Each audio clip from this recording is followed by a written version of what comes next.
And 4A जो कि बात करता है कि article shall prevent state from making any provision, nothing in this article shall prevent.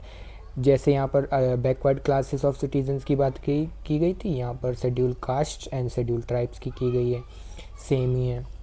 Adequately represent नहीं होना चाहिए उनको, तभी ये कंडीशन अप्लाई होगी। एंड 4B जो है वो बात करता है कैरी फॉरवर्ड का रूल, कि अगर किसी साल कोई वैकेंसी आई है और EWS कोटे के लिए पर्टिकुलर मान लो 100 वैकेंसी टोटल आई हैं, जिसमें से OBC के लिए 27 है, और ऐसा हुआ कि OBC की 25 ही फिल हो पाई, तो वो जो 2 वैकेंसी बची हुई है वो नेक्स्ट वैकेंसी जब भी आएगी उसमें फॉरवर्ड कर दी जाएंगी। तो ये हमारा सब क्लॉज 4B बात करता है इस बारे में। 5 क्या बात करता है?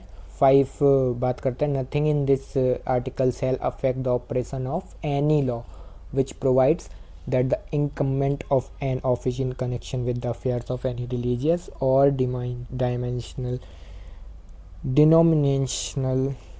institution or any member of the governing body thereof shall be a person professing a particular region। और जैसे यहाँ पर ये रेजिडेंस के लिए एक्सेप्शन यहाँ पर दिए गए थे 7 ग्राउंड्स, बट रेजिडेंस का एक्सेप्शन था ये।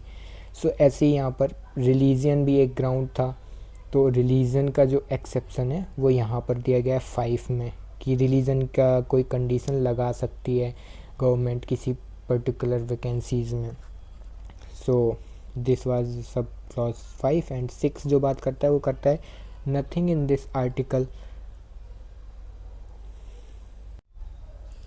सब क्लॉज 6 बात करता है nothing in this article shall prevent the state from making any provision for the reservation of और अपॉइंटमेंट्स और post in favour of any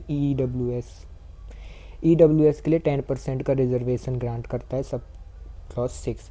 So this was article 16 of our Indian Constitution as a whole. We will discuss part by part, line by line in our next lecture. So make sure guys stay connected. We will discuss in further lectures.